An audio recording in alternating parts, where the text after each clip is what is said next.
મારું નામ ભૂપતભાઈ જરામભાઈ માંડલાણી, નિવૃત્ત શિક્ષક, ગઢડા સ્વામીના, જિલ્લો બોટાદ. ગઢડા મંદિરના સાધુ સંતો જ તે બહારથી બૈરા બોલાવે છે, બોટાદથી બૈરા આવે છે, ગારિયાધારથી બૈરા આવે છે. અમે એની ઉપર વોચ રાખી છે. જ્યારે પકડાય ને તેથી એની ઉપર ખ્યાલ કાજ કરવામાં આવશે. આ તો નાના બાળકો છે, એને લઈ જાય અને આ રીતે અધમ કૃત્ય કરાવે છે. જો ન કરે તો પોતે ધાક ધમકી આપે છે, પોલીસને બોલાવવાનું કે છે, પોલીસને પકડાઈ દેવાનું કરે છે. તમે અમારી ઉપર આમ કરવા આવ્યા છો તેમ કરવા એમ કરી ખોટી ધમકી આપી. અને આમાં શું છે કે મેઇન જે ભાનુસ્વામી છે, વહીવટ કરતા છે, જેને વિમુખ કરેલો છે, ચેરિટેબલ ટ્રસ્ટે વિમુખ કર્યો છે, હાઈકોર્ટે પણ વિમુખ જાહેર કરેલો છે, છતાં તે પોતાનું નામ પરાણે વડતાલ સંસ્થામાં રાખી અને આ વહીવટ કરે છે, જે ગેરકાયદેસર. અને એ વ્યક્તિ છે, એ નાનું એવું કોઈક છોકરું બોલે કે એવું બોલે તો તે પોલીસની ગાડી બોલાવતો હતો. અને હવે આવું બન્યું છે.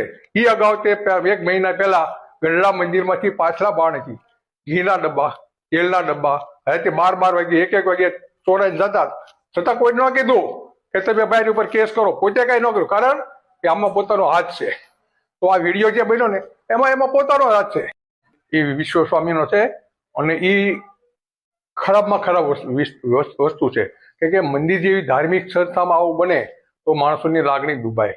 આ જયારે વહીવટદારો આવ્યા પેલા 10-12 વર્ષથી, ત્યારથી મંદિરમાં પણ સંખ્યા ઘટી ગઈ, સત્સંગીઓની યાત્રાઓ આવતા ઘટી ગયા છે. ગામમાં એના કારણે બેકારી વધી ગઈ છે. અને મેન તો એ કહેવાનું છે કે જેનો ચોરને હાચવો આપો, એ ચોર છે એ પછી કોઈ કઈ